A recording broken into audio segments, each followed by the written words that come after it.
Puss in Boots.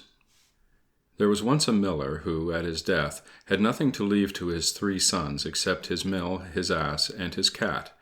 The eldest son took the mill, the second took the ass, and as for the youngest, all that remained for him was the cat. The youngest son grumbled at this. "My brothers," said he, "will be able to earn an honest living, but when I have eaten my cat and sold his skin, I shall die of hunger." The cat, who was sitting beside him, overheard this. "Nay, master," he said, "don't take such a gloomy view of things. If you will get me a pair of boots made so that I can walk through the brambles without hurting my feet, and give me a bag, you shall soon see what I am worth." The cat's master was so surprised to hear his cat talking that he at once got him what he wanted.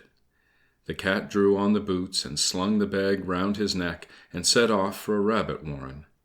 When he got there he filled his bag with bran and lettuces, and stretched himself out beside it as if dead, waited until some young rabbit should be tempted into the bag.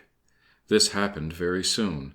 A fat, thoughtless rabbit went in headlong, and the cat at once jumped in, pulled the strings, and killed him. Puss was very proud of his success, and going to the king's palace he asked to speak to the king. When he was shown into the king's presence he bowed respectfully, and laying the rabbit down before the throne, he said, "Sire, here is a rabbit, which my master, the Marquis of Carabas, desires me to present to your majesty." "Tell your master," said the king, "that I accept his present, and am very much obliged to him." A few days later the cat went and hid himself in a cornfield and lay his bag open as before. This time 2 splendid partridges were lured into the trap, and these also he took to the palace and presented to the king from the Marquis of Carabas. The king was very pleased with this gift, and ordered the messenger of the Marquis of Carabas to be handsomely rewarded. For 2 or 3 months the cat went on this way, carrying game every day to the palace, and saying it was sent by the Marquis of Carabas.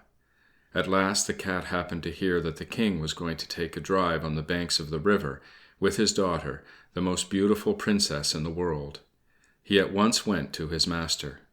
"Master," said he, "if you follow my advice, your fortune will be made. Go and bathe in the river at a place I shall show you, and I will do the rest." "Very well," said the miller's son, and he did as the cat told him. When he was in the water, the cat took away his clothes and hid them, and then ran to the road just as the king's coach went by, calling out as loudly as he could, "Help! Help! The Marquis of Carabas will be drowned." The king looked out of the carriage window, and when he saw the cat who had brought him so many fine rabbits and partridges, he ordered his bodyguards to fly at once to the rescue of the Marquis of Carabas. Then the cat came up to the carriage and told the king that while his master was bathing, some robbers had stolen all his clothes. The king immediately ordered one of his own magnificent suits of clothes to be taken to the Marquis. So when the miller's son appeared before the monarch and his daughter, he looked so handsome and was so splendidly attired that the princess fell in love with him on the spot. The king was so struck with his appearance that he insisted upon his getting into the carriage to take a drive with them. The cat, delighted with the way his plans were turning out, ran on before. He reached a meadow where some peasants were making hay. "Good people," said he, "if you do not tell the king when he comes this way that the meadow you are mowing belongs to the Marquis of Carabas, you shall all be chopped up into little pieces." When the king came by, he stopped to ask the haymakers to whom the meadow belonged. "To the Marquis of Carabas, if you please, your majesty," answered they, trembling, for the cat's threat had frightened them terribly. The cat, who continued to run before the carriage, now came to some reapers. "Good people," said he, "if you do not tell the king that all this corn belongs to the Marquis of Carabas, you shall all be chopped up into little pieces." The king again stopped to ask to whom the land belonged, and the reapers, obedient to the cat's command, answered, "To the Marquis of Carabas, please your majesty." And all the way the cat kept running on before the carriage, repeating the same instructions to all the laborers he came to, so that the king became very astonished at the vast possessions of the Marquis of Carabas. At last the cat arrived at a great castle, where an ogre lived, who was very rich, for all the lands through which the king had been riding were part of his estate. the cat knocked at the castle door and asked to see the ogre. The ogre received him very civilly, and asked him what he wanted.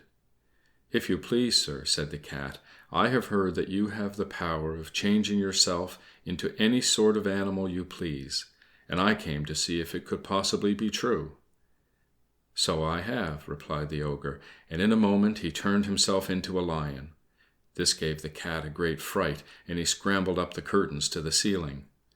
"Indeed, sir," he said, "I am now quite convinced of your power to turn yourself into such a huge animal as a lion, but I do not suppose you can change yourself into a small one, such as a mouse, for instance." "Indeed I can," cried the ogre, indignantly, and in a moment the lion had vanished, while a little brown mouse frisked about the floor.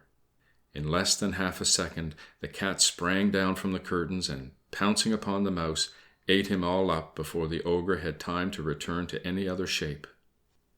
And when the king arrived at the castle gates, there stood the cat upon the doorstep, bowing and saying, "Welcome to the castle of the Marquis of Carabas." The Marquis helped the king and the princess to alight, and the cat led them into a great hall where a feast had been spread for the ogre. The king was so delighted with the good looks, the charming manners, and the great wealth of the Marquis of Carabas that he said the Marquis must marry his daughter. The Marquis, of course, replied that he should be only too happy, and the very next day he and the princess were married. As for the cat, he was given the title of Puss in Boots, and ever after only caught mice for his own amusement.